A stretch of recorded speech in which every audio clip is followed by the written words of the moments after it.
You can listen to the Canadian Gothic early and ad-free on Amazon Music. Include it with Prime. You are listening to Canadian Gothic. Hello, listeners. I have an interesting story for us tonight. It's one of Canada's most mysterious and most bizarre hauntings. It takes us back to a quiet farming settlement in southwestern Ontario in 1829. It's a place where one family found themselves under siege by something they couldn't see, understand, or escape. What starts with strange noises and falling objects quickly escalates into a relentless series of events involving bullets, fires, strange animals, and destruction that followed wherever they went.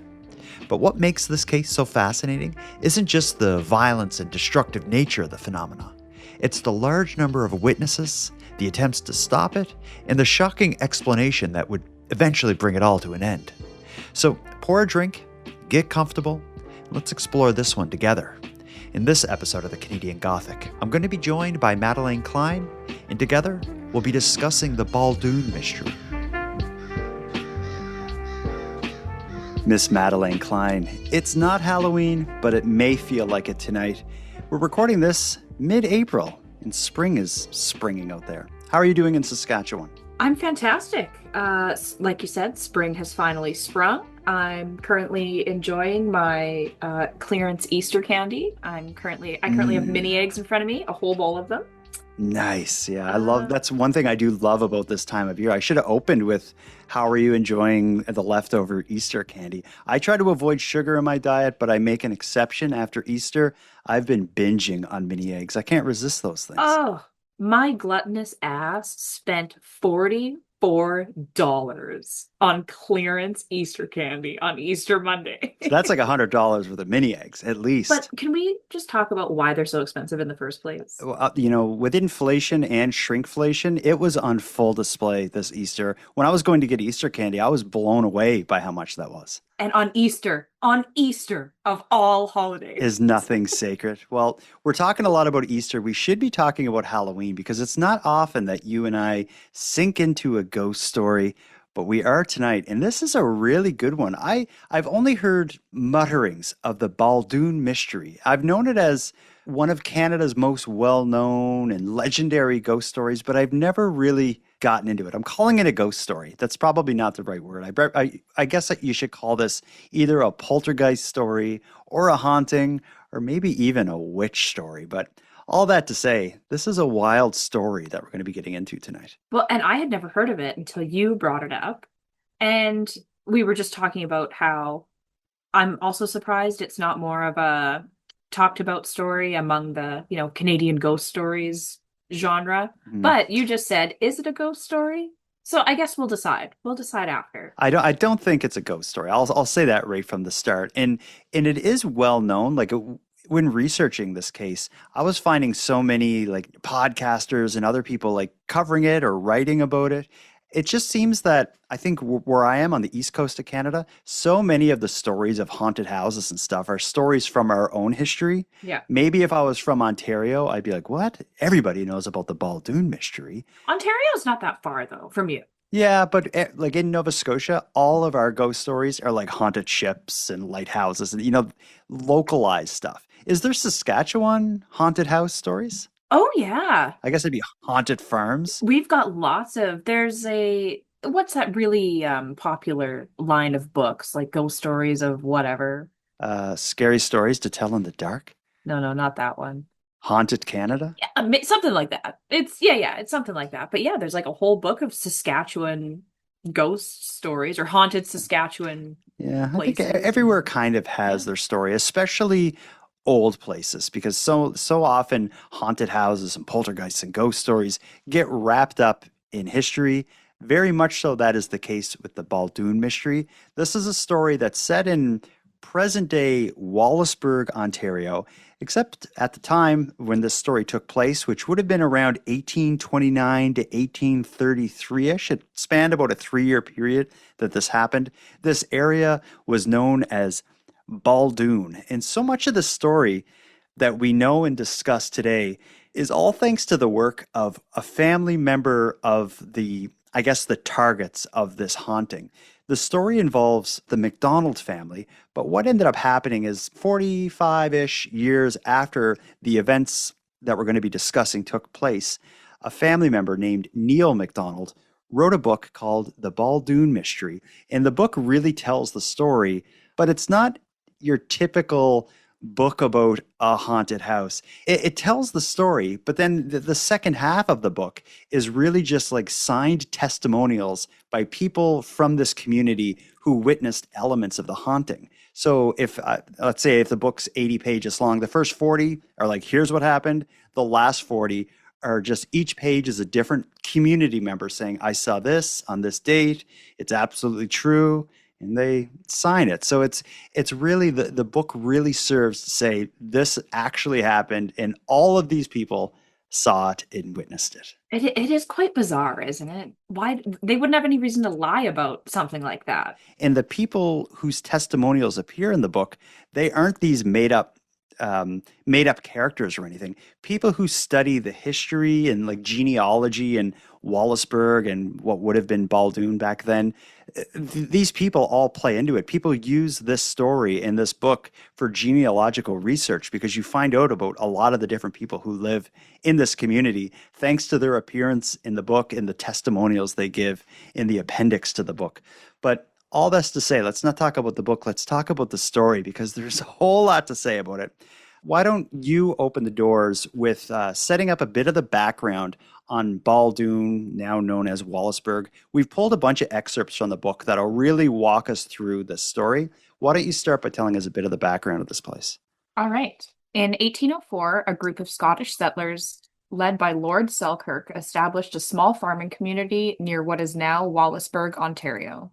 The land known as Baldoon was a remote stretch of marsh and forest that was carved into usable land through sheer effort and endurance, and divided into plots for the settling families. Families lived close together, bound by shared hardship and religion, which fostered a strong sense of community. Among them was the McDonald family, whose property sat slightly apart from the others and along a river. Good. So as we hear that, it sounds like maybe not the most hospitable land to begin with because it's on a river. There's marshland, which to me reads swamp and tons of mosquitoes and other unpleasant things. A bunch of people come from Scotland. They work the land, they carve it and clear it so they can build homes and start farms. That's really our entranceway to this community. It's in 1804 that the community was settled, but the events that we'll be discussing really take us about 25 years later. I'll introduce you to the family at the center of the Baldoon Mystery. And again, this will be describing events 25 years after the initial settlement of Baldoon. So John T. McDonald was the son of Daniel McDonald, a successful early settler in the Baldoon community. After marrying, John left the family home to build his own and began raising a family. John built on his father's land and lived a typical, stable life rooted in mixed farming and strong religious values. It was here on John McDonald's property that a series of strange and deeply unsettling events would soon unfold. So we're around 1829 when John, his wife, and their children, I couldn't figure out exactly how many children they had, but I know there was at least a son and two daughters. But they're living in a farm. It's referred to as a mixed farm, which means they're growing crops but also have livestock. And their farm is right on a river, which is like prime real estate if you're running a farm because it gives you access to water. So they have a great spot to get started. And again, a community like this, it's hard to consider it from the lens of 2026 when we're speaking. Community in this day and age was a whole different cup of tea. You need it, like it took a village to do anything. You had to rely on your community. So this was a tight-knit community, and John McDonald and his father Daniel were well-respected members of the community going into this story. Well, and from the 2026 perspective, like life 200 years ago sounds absolutely terrible. Yeah, tell me about it. When they were describing it, it kind of sounded like, dare I say, fun. Like everyone kind of knew each other and helped each other, and like, yeah, they worked hard, but they also like could benefit from their hard work and Yeah. relax. And yeah, I don't know. It sounded simple and what life should be like. So, sometimes I think about that when I'm stuck on my phone looking at people arguing on Facebook or screaming at each other on YouTube. Sometimes I think like, was it a big mistake when we started getting, where was the mistake when we invented the internet or when we all got power in our home? Like, how far back do we have to go? Because I will I tell you, back 200 years ago in Baldoon, there wasn't a lot of social media dividing people. I just shared something on Instagram actually, and I know when we started doing too much. And it was around the time some idiot decided we needed to start paying taxes and Ha. doing our taxes every year. What the hell is that all Oh about? yeah. That's when we started doing too much. You're just upset because it's tax time for a lot of people. I did mine as well. And I'll tell you, if there's ever like a politician who runs on a platform of like, I'm going to make it so everyone's taxes are automatically done for them, I'd have a hard time not voting for them. They've got your vote. Oh, because it's so annoying. It's like you do your taxes and you submit it to the government. They double check it anyway. So why not just do the checking first and tell me how much to pay? Or can you just like take the perfect amount out and we don't have to do all this dilly-dallying around? Yeah, these are some 2026 problems. Let's move back to 1829-ish and hear of a topical problem from that era. So we just described this wonderful life of peace, tranquility, community, farming, living off the land, but there was some conflict in this community. It's hard not to make these people sound like villains, but let me tell you about the people of the Long Low Log House. The Long Low Log House was a nearby homestead occupied by an elderly woman, her two sons, and a daughter. Unlike the other settlers in the Baldoon community, they were described as being unfriendly, resentful, and largely isolated, which made them unpopular amongst the neighbors. There was some especially bad feelings between the McDonalds and the people of the Long Low Log House, as they had unsuccessfully attempted to buy the McDonald's land. What do you make of these people? Obviously, they are painted as like the villain right away. Hmm. You picture Hmm. like you mentally picture like a witch and her family. That is what it sounds like, but it's the author of the book even explains. The author is Neil MacDonald, which is John MacDonald's son. Neil MacDonald says specifically in his book, like, I'm not going to give any identifying information about these people. He just keeps it simple. The people of the Long Low Log House, but it wasn't this like broke family or whatever. This family in the Long Low Log House, they had the financial means to try to buy John MacDonald's property, and he refused to do it. And that seemed to lead to some beef, but not a lot about it is explained in the book, which is odd because this family kind of continues throughout the story as we go. But it also doesn't explain the book doesn't explain if the people of the Long Low Log House are Scottish settlers to Baldoon or if there were people who lived before, because there were like indigenous people who lived here before the Baldoon settlement was built in 25 years before the events we're hearing described. So a part of me wonders, who are these people and what connects them to the community? Right. I would love to know more about the family. And Mhm. like for lack of a better term, I'd love to know their side of the story. It would be interesting, but the story is just about to pick up. Let's take a quick break. When we get back, the Baldoon Mystery is about to kick off. Things are about to get very creepy after a short break. So we have the scene set here for what is about to play out as the Baldoon Mystery. But why don't you walk us through what is seen as the start of this haunting? Okay. During the summer of 1829, a group of young women from nearby families had gathered in a barn on the McDonald property to prepare for straw hat making. It was a relaxed, almost social scene until, without warning, a wooden pole from the barn's rafters suddenly crashed down into their midst, startling but not injuring anyone. At first, they brushed it off as an accident, but then a second pole fell. There was no visible cause, no sign of anything breaking or shifting above. When the third fell, the mood shifted from confusion to fear when the women panicked and fled the barn to work instead in the house, unable to explain what they had just experienced. Mm. So when you describe like life in 1829 being better, do you picture like you and the girls like in the barn straw making? You know, girlhood is girlhood. And I'm sure back then they were having a laugh and talking some shit. Yeah, I And bet you they were. Well, what we just heard described in that paragraph, though, or that excerpt you just read. So they're in a barn. It's a group of women dealing with straw for hat making, which would have been like a trade, I guess. So if you live in a farming community, everyone would need straw hats to keep the sun off their foreheads. But they're in there working in the burn's rafters, like within the ceiling of the burn. John McDonald had these long poles laid out with almost like tent fabric between them, and he would keep grain up there to dry. He actually had a bunch of flax up there that was drying out basically in the roof of the barn. As the girls are doing their straw hat making, one huge pole falls and just kind of lands amongst them, and they're like, "What the hell was that all about?" And luckily, no one got hurt. Then a second pole fell, but for no reason. They're looking up like, "What is happening? Why is this happening? Nothing's shifting. There's no noises." It's when the third pole falls that they're like, let's get the hell out of here. And they run off into the house thinking like, unable to explain what happened, but it's going to get even weirder inside the house. Let me read this section. Inside the house, things went from bad to worse, and it would become immediately undeniable that something was happening. While the group of women were working inside, without warning, a bullet crashed through a window, shattering the glass, but dropping suddenly at their feet.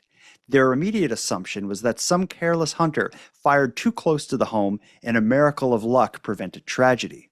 But that explanation fell apart almost instantly, as within a matter of minutes, another bullet came through, then another, until it turned into a repeated barrage described almost like a shower of bullets entering the house the exact same way, forceful on impact, shattering the glass, but then harmlessly falling to the floor once inside. The women then fled the home to a neighbor's property and word would begin to spread about what had happened. So already, we're very early into the story, and I'm already like, this can't be real. well, that's exactly what I thought. And like so many witnesses, it's not like it was just a one-off and one person saw it. There's multiple people present, and it happened multiple times. Yeah. And this whole thing with bullets coming into the home, this is, again, 200 years ago, bullets then were just like a little ball of lead. So these bullets were coming into the house. Right. As if they were being shot or thrown, but then once they got inside the home, they just fall to the ground and just clunk on the wooden floorboards. And it was happening all the time from the very beginning. And like you said, many people saw it, both in terms of this part of the story. It's a group of women who experienced this together. But when you go through the appendix of Neil MacDonald's books, countless people who were interviewed about their experiences with this haunting all will describe the lead bullets coming through the windows, through the walls, and just falling to the floor. And it seems to be like whatever is going on in this house, lead and metal seem to be connected to it, because it's not only bullets. As things get going, that's like a frequent chorus that will come up, is like metal doing same weird things. But often as well, another thing that comes up a lot is it seems very dangerous, but no one gets hurt. The poles fall, they don't hurt anyone. Bullets are being shot into the home. There's no hunters outside, there's no one with guns, and the bullets are falling to the ground, so no one is getting hurt. There's one story that involves a baby, which just kind of shows how close the haunting is getting to life in the home. A small infant lay quietly in its cradle when, without any apparent cause, the cradle began to rock violently, nearly throwing the child out. With great difficulty, Fleury and John MacDonald managed to steady it until the mother, driven by fear for her child, snatched the infant into her arms. Yeah, and that comes from a testimony of a witness to some of it, is describing what they experienced when visiting the home, and they tell this story of their having to basically rescue the baby. So we have, the poles, the lead bullets, but then there's another side of the story that I consider kind of typical poltergeist activity. Let me read this section. One night, John MacDonald was awakened by the sound of slow, deliberate footsteps pacing through the kitchen. But when he investigated, the room was empty. These phantom footsteps became a nightly torment, sometimes coming from other rooms, sometimes coming from right behind one's back, but the source of the footsteps was never located. In addition to the invisible footsteps, the bullets continued intermittently until all the windows were smashed out and replaced with wood. Yet despite that, the bullets continued to be found in the home. As the activity intensified, word spread, and it began to draw crowds of witnesses, many of whom left convinced that the events were supernatural. One of those witnesses that came were the person who described, what had happened to their baby. But this is not happening in isolation. This is a tight-knit community. Almost immediately, people know about it and are showing up to see what's going on at the McDonald house. So this makes me wonder, and it's questions that I should have come up with before and did a little research on. Is there a ghost story, haunting story in history where the ghost or poltergeist has harmed someone physically or killed them? I'm sure there are many stories of people coming close, but like it would be interesting to find a death. Because that's a murder. Yeah. That's called a murder. But when you hear of like a poltergeist story, and a poltergeist is different from a ghost, where a poltergeist is like kind of like the space is haunted and doing stuff. This seems to be more of a poltergeist story, except it's, as we'll hear, it's not necessarily John McDonald's building and home and farm, because the story will kind of follow them as we go. But this idea of action happening but not injuring people will continue. Let me tell you another part, because it's hot water becomes a thing in this story as well. Dishes of water would rise of their own accord from the table. The tongs and shovel would clash together on the hearth. Chairs and tables would overturn with loud crashes. Even the kettle, resting quietly on the fire, would suddenly toss off its lid, tip over, and dash boiling water to the floor, as if seized by unseen hands. So it's, there's a lot happening, and this is sounding like your typical poltergeist story. Chairs are moving, cupboards are opening and shutting, weird stuff's happening with water. For whatever reason, the bullets keep showing up, and there's the sound of footsteps every night. So it's an absolute horror show. But again, I just find it all so hard to believe, yet all those testimonies, if to be believed, is telling you something's happening here. I just think that ghosts and poltergeists maybe have gotten wise over the last 200 years, and they know they can't be acting a fool like this anymore because of social media. Yeah, well, it would be really interesting if something like this happened in this day and age with the amount of cameras and stuff that we have. That's why they're not doing it. But 200 years ago, everything was by word of mouth. So I think like stories probably could get exaggerated a lot easier. And then if you could back it up with a bunch of testimonials, it'd have a real hard time of challenging it, as well as, the whole game of telephone where, I tell you something and you tell someone else. At the end of it, it gets so weird. Like this story that we're reading in the Baldoon Mystery, as we know it, was really written like 40 years later. So a lot of game of telephone would have happened. But that said, again, the appendix and the testimonies are people who didn't hear the story. They're recounting what they experienced earlier in their lives. So I would hope that would kind of temper some of the exaggerations. But I want to pick this up at the end. Okay. We need to pick this topic up when we find out everything. Let's get into some of the weirder aspects of it, because there's as this escalates, it does get weird. One of the stranger stories is the story of the beaten dog. You want to read that one? This one's sad. It is sad, but it's bizarre. I'll read this one. And I will also say animals come up a lot, but here's the first mention of animals. Mr. Alexander Brown, a respected Methodist leader from nearby Chatham, described one of the more bizarre incidents. Mrs. McDonald had given her favorite dog a pot of mush to lick clean. No sooner had the dog begun eating than a ladle flew up from the pot and began striking the poor animal repeatedly. The terrified dog fled into the fields yelping. The ladle calmly returned to its place, but the dog disappeared for several days and was eventually found in Michigan. It never returned to Canada. Yeah, they made a point to write that in the book. In 1829, how would they find that this dog is in Michigan? See, I think this is a good part to start doubting and Okay. questioning. Because, yeah, in 1829, how the hell did they know that? That Yeah, dog in did the not have a tattoo. It didn't have an Apple tag. Didn't have an air tag. Yeah, seriously. And just to get in touch with someone in Michigan from rural Ontario would have been a bit of a challenge. And then also, like, it mentions that the dog never returned to Canada, which would imply that it was so scared from this event, from getting beat with a spoon at the haunted house, that it didn't return to Canada. It wouldn't be the dog's choice. Like, what it should have said is, like, and the owner didn't bring the dog back. What? You know what I mean? Like, it's not the dog's decision. As if the dog itself was so scared. It was like, I'm never going back to that country. Never.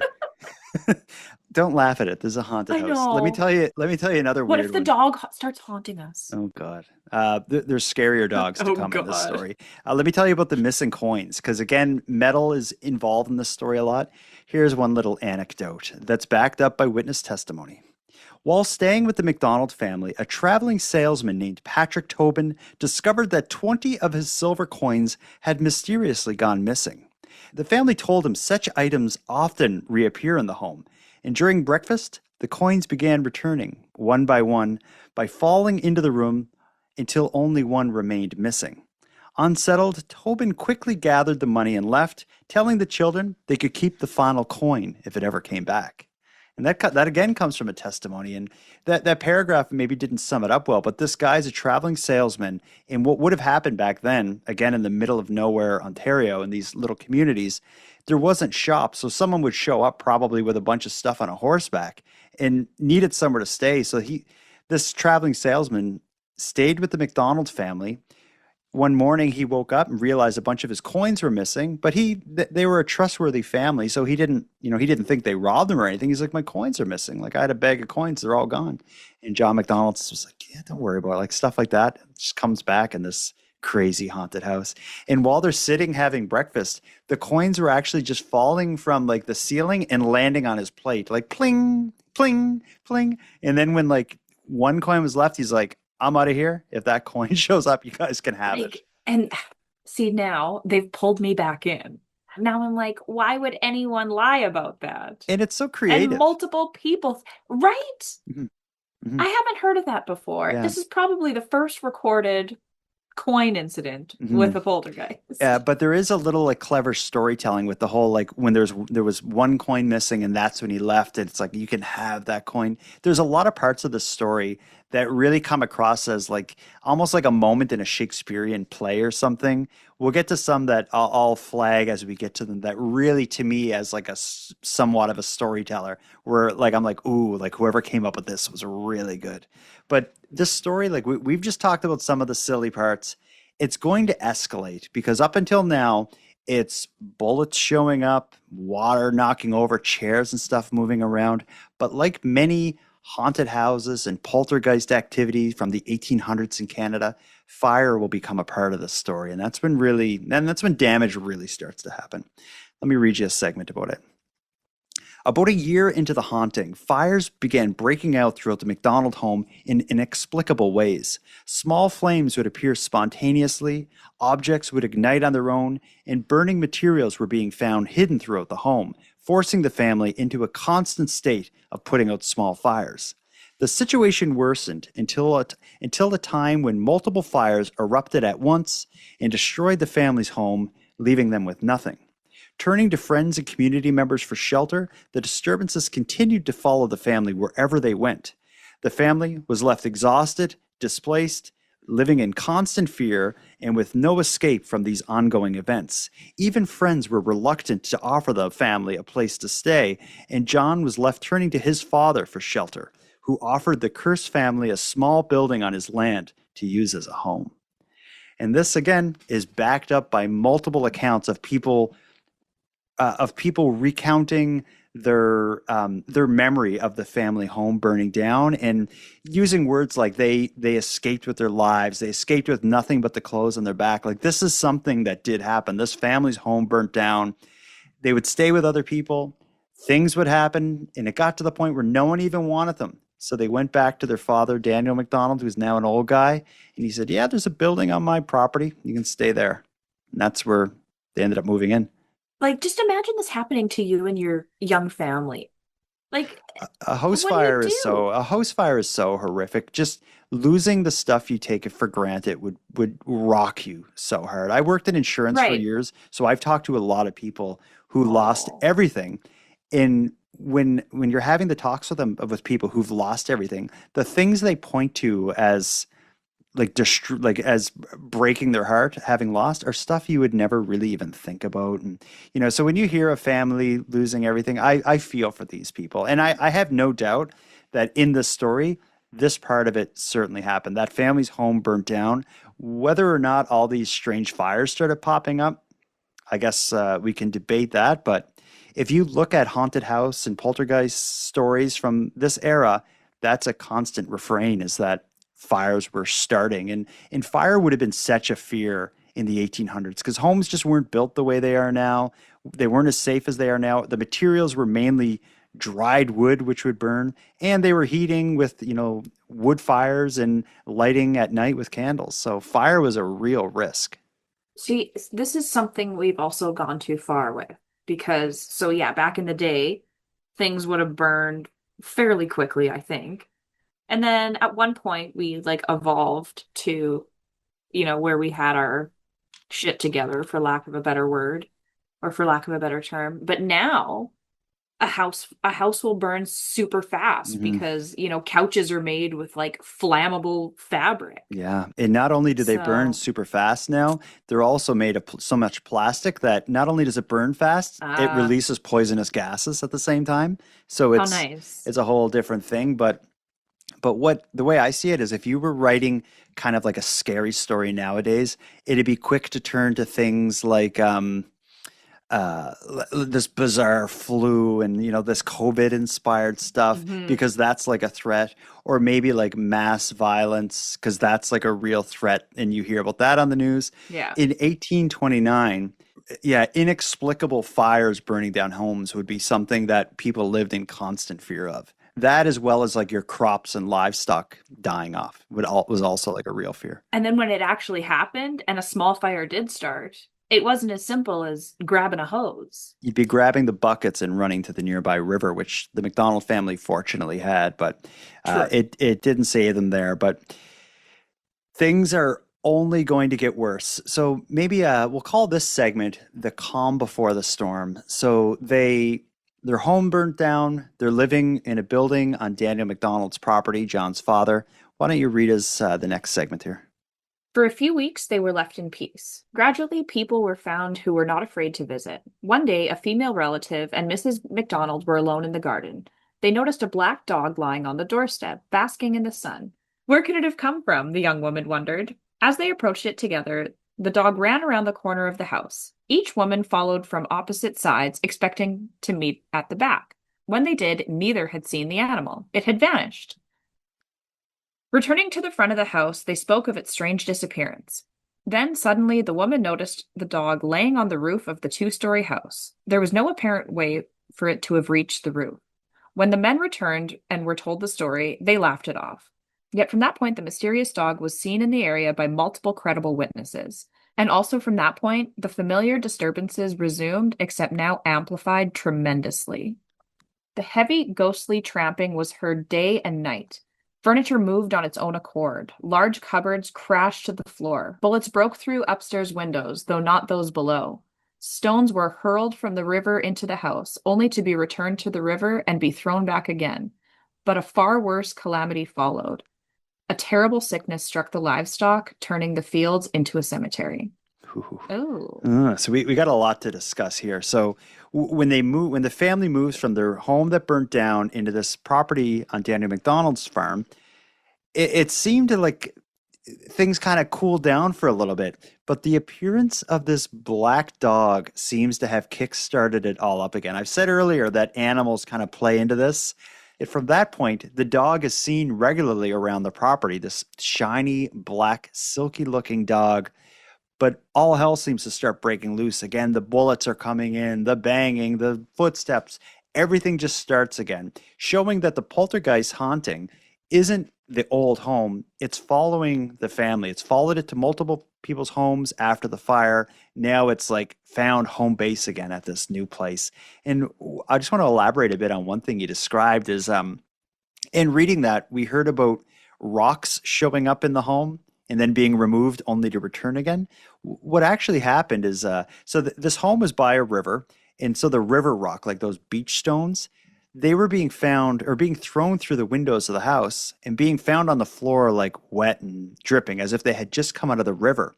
But what the families did for whatever reason is they would mark the stones and then throw them back into the river only to find the same stones be tossed back into the house. So it was like someone was, throwing the rocks, collecting them and throwing them back again. Yet no one was ever seen to be behind this. It would only happen when no one was looking, which is unbelievable. I really need like a scientist to explain what happened because there has to be some sort of explanation for this. I think like if you had an expert and or a scientist, they could tackle each little anecdote individually, but all of them together, I don't think there's any explanation for why so much of this stuff could happen to one family and so many people be willing to attach their name to it. But then again, it's like we had crazy things like, the Salem witch trials. A whole community lost their minds and started, hunting witches and killing their members. So collective craziness is certainly That's a thing. true. And maybe a bit of that happened here. Because again, unless all the witness testimonies that are in this book are fake and made up, that's the only explanation. Yeah. It's everybody must have lost their minds. But elaborate on one more point here is you said at the end that at this point the farm started to have problems and the fields became almost like a graveyard. What up until now this hadn't been an issue, but all of the plants that they were growing started to die.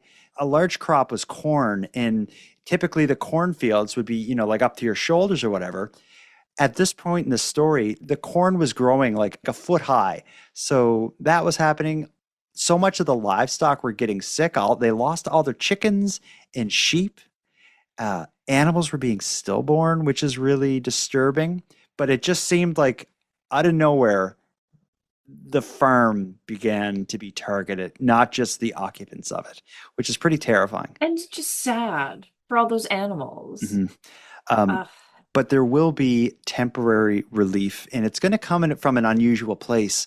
It's going to come from the people of the Long Low Log House. You read the last one. Let me tell you about what happens here. The old woman from the Long Low Log House asked Mr. McDonald's sister to weave a piece of carpet for her. She refused, saying there was already too much trouble in the household and she was unable to take on extra work. Nay, the old woman insisted, no trouble will befall your house while you're engaged in business with me. She repeated this assurance so often that they decided to try it. And indeed, while the carpet was being woven, the disturbances ceased entirely. For a brief time, the family experienced something they had nearly forgotten: peace and quiet. But it didn't last. The moment the cloth was finished and delivered to its new owners, the disturbances returned as violently as ever. So I don't know if you know the story of the Winchester Mystery House, but it's like the people who invented Winchester rifles, that's like a famous gun. The people who invented it, the wife of the guy who invented it, I think, she Mrs. Winchester, later in life, she kind of lost her mind, and she believed that she was being haunted by the people who died from the Winchester rifles. She thought she was being haunted by them, and she started seeing like psychics and all this stuff. And somewhere along the way, someone told her, so long as you're building your house, these ghosts are going to leave you alone. So the woman, who was super wealthy, what she started to do was just add additions to her house, renovate her house, add additions, renovate. And eventually, like after years of doing this and just spending money on any nonsense to keep construction going on her home, it got the name the Winchester Mystery House, because inside the house, like, it didn't make sense. Like, you would walk in a room and there'd be like 3 doors. One would lead to a brick wall. One would lead to a set of stairs to, like, a living room that used to be a pantry, and everything was just bizarre. And I think she's long dead now, but I think you can actually get tours of the Winchester Mystery House. It's one of Where is it?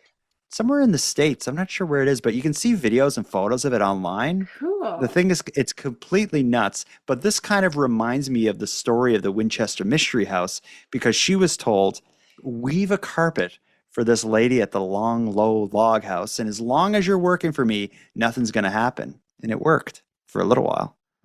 And like you would think that after it was proven correct, she said, "Yeah, if you do this for me, nothing's going to happen." And then as soon as you delivered the product and things started happening again, I would be begging her for more work. Yeah, we're asking some serious questions. Right. Yeah, yeah. My first question would be like, how did you know that this would work? And yeah, and more other questions like, why are you doing this? Why is your house long, low log house? Like, Yeah, why would this be named such a tongue twister, yeah. first and foremost?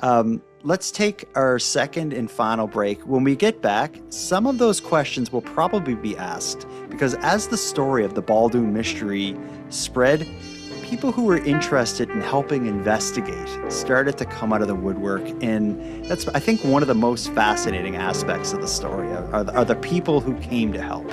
We'll get into it after a short break. So where we left off in the story, the McDonald family is living in that building on Daniel McDonald's property. All hell is breaking loose after the appearance of the black dog. The lady at the long, low log house offered temporary relief while working on this carpet, but the carpet work's done. All hell's still breaking loose, but now there are people who are going to show up to help. I'll tell you about the first one. This is a military guy, Captain Louis Bennett of the British Army. I don't know how he got involved in this, but let me tell you about it. Bennett reported that he witnessed furniture moving, particularly iron objects, which clattered noisily about. His own gun discharged without any visible cause. Bullets were thrown into the room. Bennett collected them in a shot belt, tied it securely, and slung it over his shoulder. Yet within minutes, the belt would be empty and the bullets would reappear on the floor, dripping wet as though they came from the river. He also witnessed an alarming event involving one of John McDonald's infants. The child lay sleeping in a cradle when suddenly it began to scream in apparent agony. When the bedding was lifted, a stone so hot that it hissed when thrown into the water was found beneath the child. Moments later, that same stone was thrown back into the room. This was repeated several times. And that's what led to Captain Louis Bennett leaving. So this guy from the British Army found out about it and showed up to see what he could do to help. And yeah, he didn't last long. But that story about the baby's pretty disturbing. I hate when babies are involved. I hope it wasn't the same baby that was rocked ferociously in its cradle. Yeah, I'd rather be rocked ferociously than be laying on top of a hot, haunted rock. Yeah, you think? Yeah, I would also rather be rocked ferociously. Yeah, so the baby was screaming when they lift up the blanket. Oh. There's like a beach, again, another one of these beach stones that was piping hot. They take it outside, throw it in the water. It was so hot that it hissed. They go back in the house, and the rock is sitting there on the floor. They throw it back in the water, come back to the house, the rock is back. So there's a lot of that going on in this story. But the British Army couldn't help. Let's hear about, this is a strange one. I know you like true crime stuff. This person coming to help ends up getting arrested. Tell us about Robert Barker. All right. Among those most interested in events at Baldoon was a man named Robert Barker, a schoolmaster of some education who lived in Bay County. He had read extensively on the subject of witchcraft and had come to believe that supernatural forces could influence the lives of ordinary people.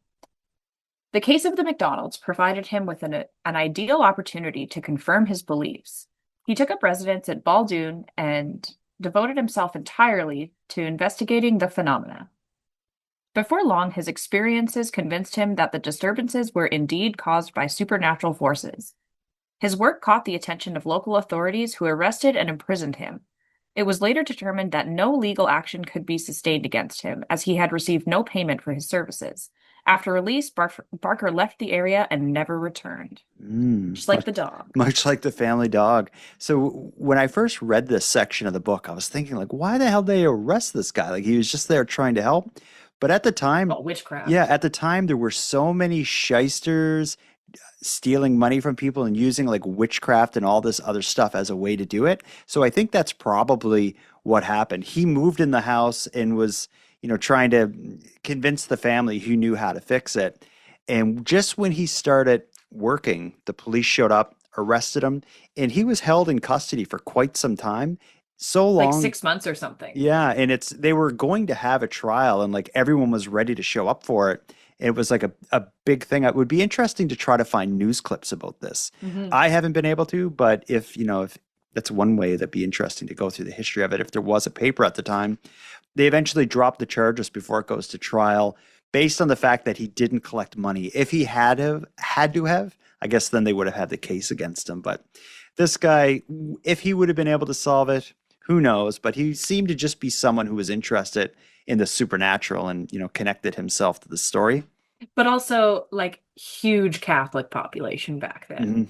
Anything that had to do with witchcraft was not well perceived. Yeah. Well, let's hear from a Catholic, a Reverend Troyer. An appeal was made to Reverend Father Troyer of Longwoods. Though the McDonalds were not members of his congregation, he agreed to assist them. The priest took up residence in the home for a full week, conducting prayers, rituals, and religious observances. Yet all of his efforts proved ineffective. The disturbances continued unabated. Father Troyer suggested that the events might be a divine punishment for some past wrongdoing committed by a member of the family and urged them to confess and repent. The family, however, denied any guilt. Unable to provide relief, the priest returned to his home disappointed. So there's a Catholic attempt of it. Shows up and it's like, you guys must have done something wrong. So this part pissed me off. Why? And I'm glad that the McDonald's were like, no, we ain't done nothing. Yeah. Get out What of could here we with have that. done yeah, what possibly could they have done Confess to, and repent. yeah, Ugh. come on, Father, Reverend Troyer. What did the baby do? Yeah, What did the that's a good baby point. do? What did the crops do? And what did the What, sheep and all this what did other? the sheep do? The chickens. The next person who gets connected to the story might just be some wingnut, but as I mentioned, like this settlement of Baldoon, there would have been people living there, indigenous people living there before, and one of the people who attempted to help maybe was an indigenous healer. I'll tell you about this one. I thought this part was really interesting. Yeah. Another figure appeared, an indigenous man who claimed to possess the knowledge needed to end the disturbances. He declared that the source of the trouble lay in a horrific object buried beneath a tree on the property, a kettle containing 50 human tongues. He promised that on a certain day he'd summon this object from beneath the ground and put an end to the affliction. Desperate for relief, the McDonalds placed their trust in the man. On the appointed day, nearly 200 people gathered to witness the event, but the man never appeared. Whether he had lost his nerve or never possessed the promised power at all, no one could say. The crowd eventually dug beneath the indicated tree but found nothing. In the end, most concluded that the man had been more skilled in deception than in supernatural ability. So what I like, again, as someone who enjoys a good story, to say that what's causing this is there's a kettle buried under this tree and that there are 50 human tongues in the kettle. That's pretty imaginative to come up with. Right. And yeah, I just I think of settlers and, colonization is really what it is. And when I read that, an indigenous medicine man had a part in this story, I was surprised because I didn't realize that people like settlers lived among the indigenous. Mm-hmm. Yeah. Well, often so many of these stories paint the indigenous as the bad people and the people who are doing the witchcraft and all this stuff. And when I first heard this story, I was worried that that was going to become a part of it, but it really doesn't. Other than this indigenous healer backing out at the last minute, there's really not much else, not many other mentions of the indigenous people in this community. And I guess one thing I like about this story is that it doesn't paint this like this evil indigenous witchcraft magic or stuff. Here in Yes. Halifax, where I am, we have a major bridge, the McDonald Bridge, and it's often been said that it's cursed. And the Oh, curse of the McDonald Bridge is there's different versions of the story, but the main one told is that someone died when building it, an indigenous person, and then that family's like ancestors like put a curse on the bridge or something. But a is lot this of the one that people, everyone jumps off of?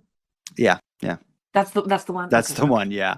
But a lot of people say that that's just that story is the product of racism. But in this story, the Baldoon Mystery, whatever was happening with this indigenous man, I believe this probably happened because if this story is getting popular, I could see people coming out of the woodwork and and saying, "Oh, I can fix it." Although the Oh yeah. coming up with the Well, if kettle and the tongues is pretty crazy. I don't like I have a dark mind, but I don't think I could have thought of that. Yeah, like maybe this indigenous man was onto something. Maybe there is something on, maybe it's a burial ground Yeah, of some well, sort, and they we've dug up pissed under the ancestors off they dug up under the tree and didn't find anything. Imagine they did. If you were a member of this party and you're digging and you found a kettle under there, that'd be a with pretty 50 tongues in it. yeah. Screw that. That's pretty That'd be crazy. nuts. This is that's one of the first kind of parts of the story though that make me think of a witch. 50 tongues buried under a tree in a kettle seems like something a witch would do.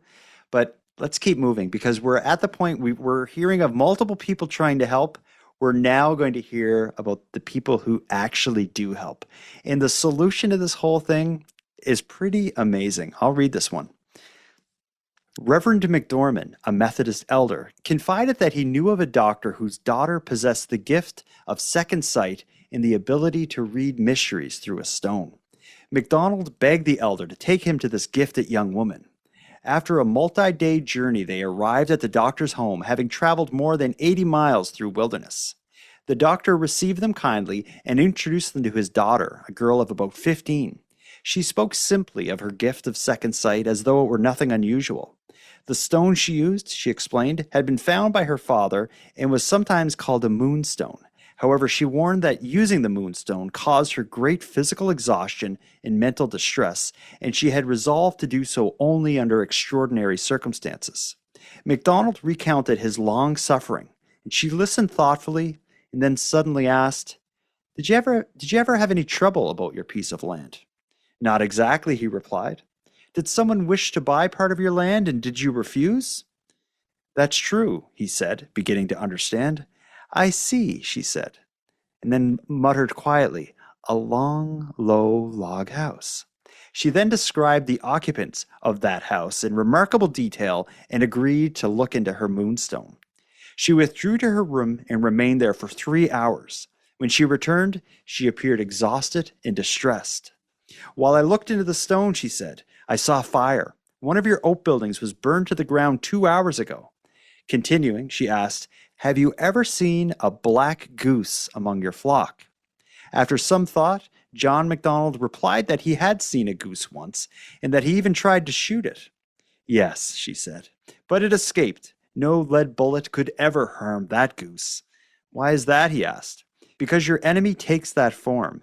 In that bird is the cause of your suffering. What must I do? He asked. You must cast a bullet of pure silver and fire at the bird. If you wound it, your enemy will be wounded in the same place. Do this, and you'll have peace.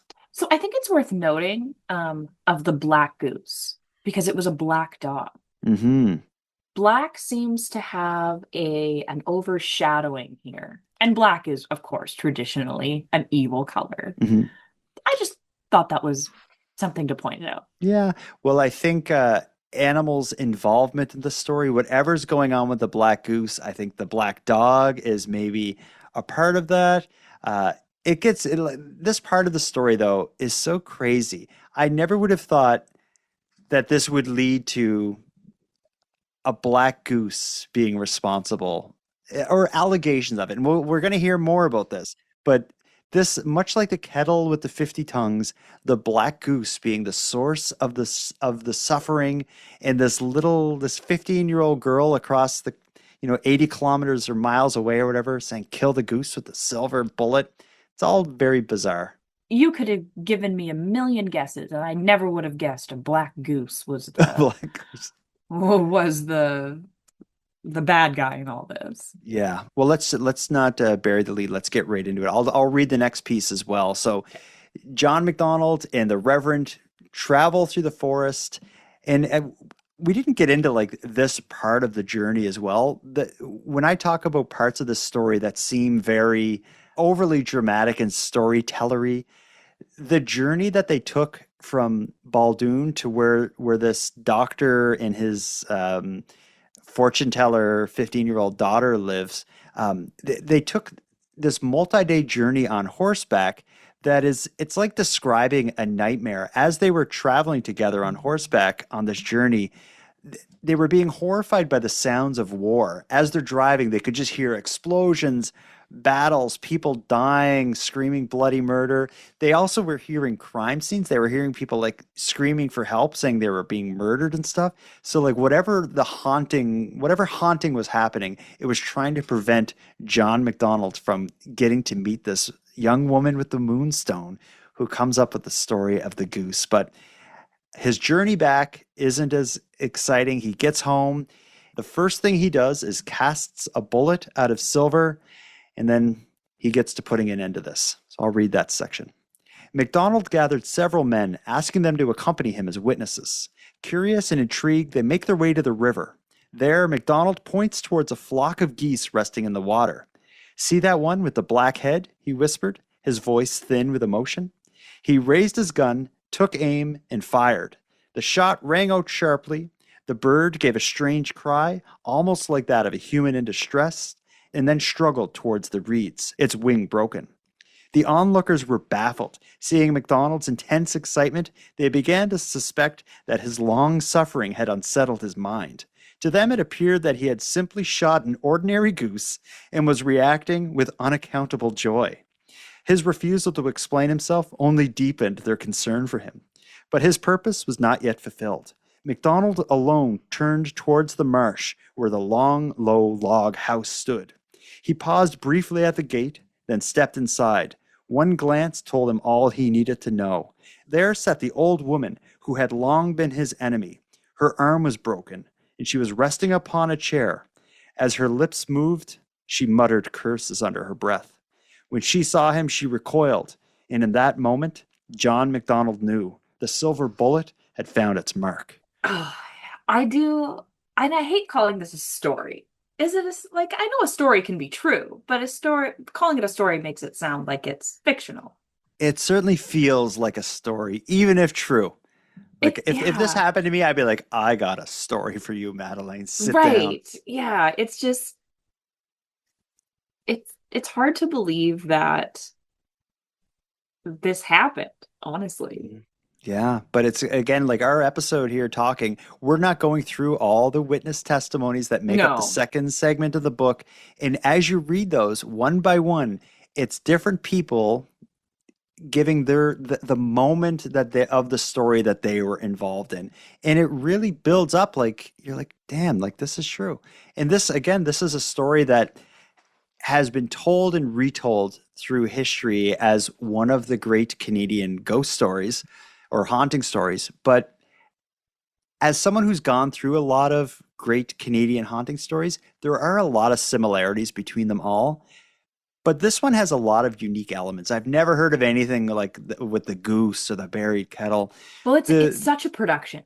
From start it to it, end, it's quite a it large is production. it does come across as something that would make for a great play. Hmm. Not so much a movie. I picture this as a like a Shakespearean play. Right. But ever since I read the story, I've been trying to logically explain it. Like, there's got to be something. So, okay, so this was 200 years ago. Could it be that this family that we don't actually ever get the name of? Oh, the family in the long, low log house. Yes, correct. Like, I'm just trying to figure out how a family could be so hated that whatever they did was spun into this. Hmm. into haunting the McDonald's.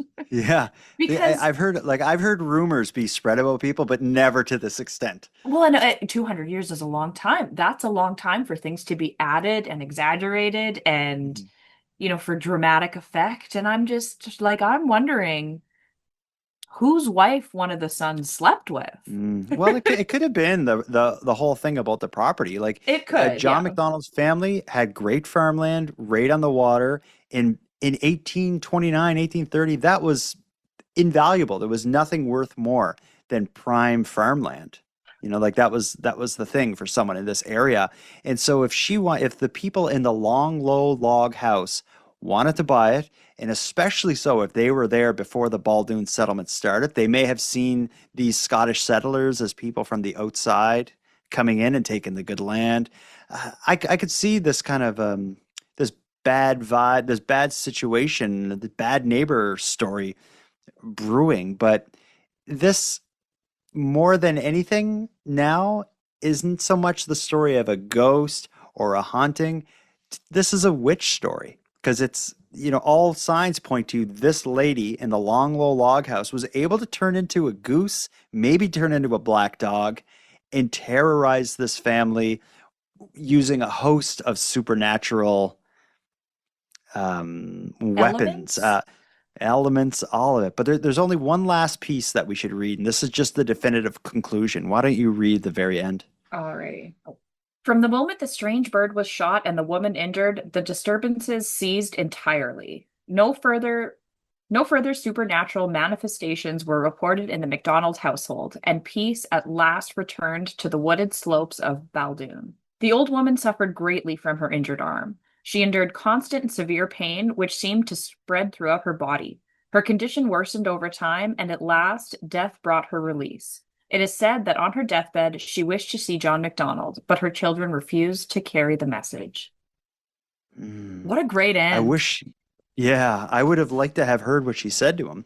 That on her deathbed, she wanted to talk to him, but her kids would have, like, we've been through enough with the McDonald family. Leave that guy alone. We need a name. We need to investigate this family a little bit more.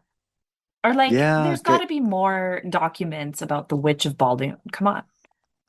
yeah, but it is a witch story, right? That's how, I Yeah, guess. I think you're right because it's not a ghost story because there was, to our knowledge, nothing on the land before that could have been like maliciously murdered or, whatever. Mhm. Um, Yeah, the whole kettle, like the kettle and the tongues thing, maybe would have turned it into a bit of a maybe, ghost poltergeist thing. but it also followed them. The land isn't haunted because Yeah, it it's followed the them. family.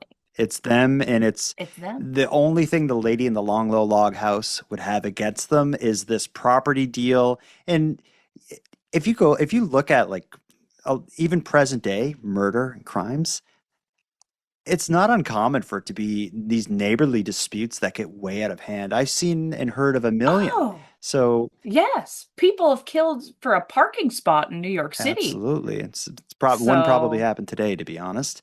But it's in 1829, I could see how things like this could happen. But what I don't see is if this lady isn't a witch and was able to make all this stuff happen, how could this story spin itself into the point that this is the version of the story that comes out? Because we're reading from a book that was written in 1870, 40 years after the events of the story. The story couldn't have twisted that bizarrely in 40 years, could it? 40 years is a long enough time for, the game of telephone to give you something crazy.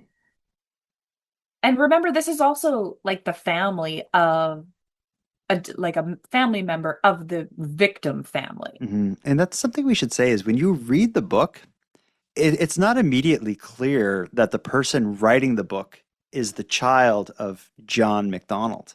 Like I was like halfway through it, I'm like, Oh, was that one of his sons yeah, it was that wrote Neil it? McDonald is his son that wrote it, but he doesn't make that Ah. clear in the book. Yeah, like I knew it was a relative. I thought it was like a grandchild or something. Yeah, and his according to what I've read, is the reason he did it was to capture the full story, including all the accounts of the witnesses before they passed away. Because so many people at the end of it, that are giving their testimony are like in their 70s and 80s and stuff. And again, in 1870, those were very old people. So it's Right.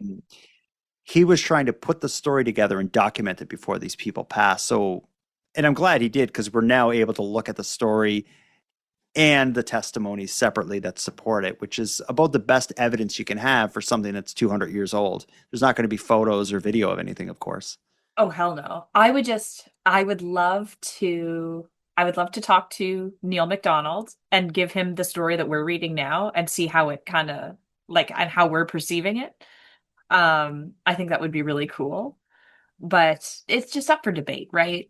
Mhm. How much of it is true? How much of it is fiction? People have wrote books to try to profit off stories a million times. So we don't know if I don't know how well this book sold, but in That's the true. printing that I have, it starts with this blurb about due to demand, we're reprinting more copies of this book. So it almost comes across as this bit of gaslighty thing, as if like people are beating down our door, so we're printing another 500 copies to make available. Like it starts with a big message like that. And as I was reading it, I was like, well, why do you need to put that there? Just print it. If people that want the books, just print it. You don't need to say that, you don't need to say that.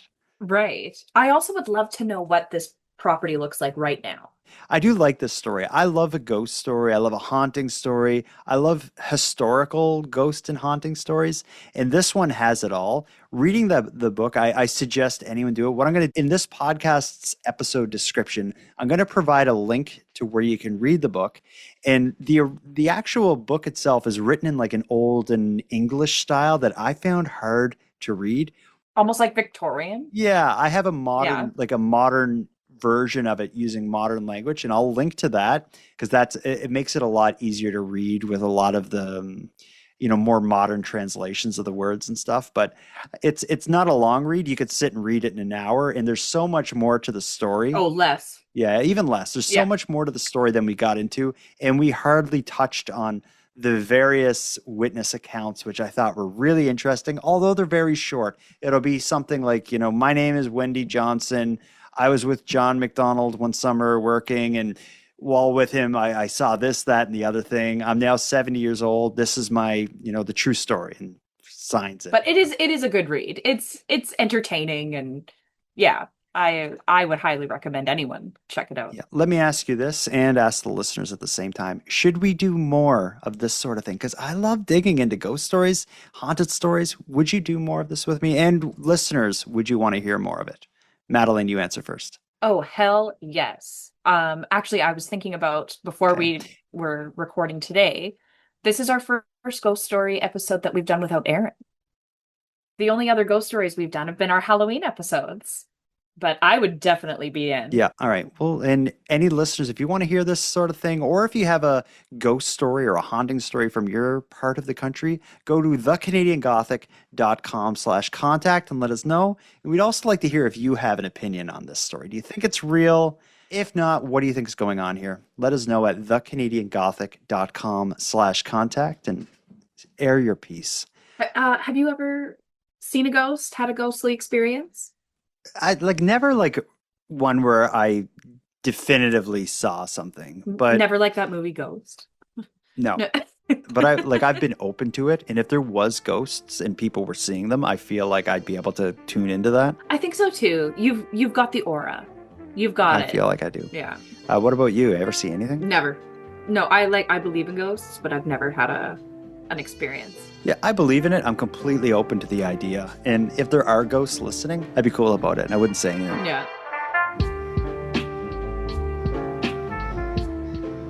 I want to thank you for joining us for this episode of the Canadian Gothic.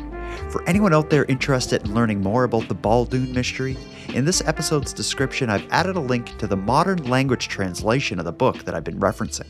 Written around 1870, this book provides a detailed telling of the haunting, and it's backed up by many witness accounts. Give it a quick read and let us know what you think about the Baldoon Mystery. And with that said, I'm going to start wrapping up the episode, but before we part, I have a few thanks to pass out. First, a big thanks to the always spooky Madeline Klein, who joined us in the episode.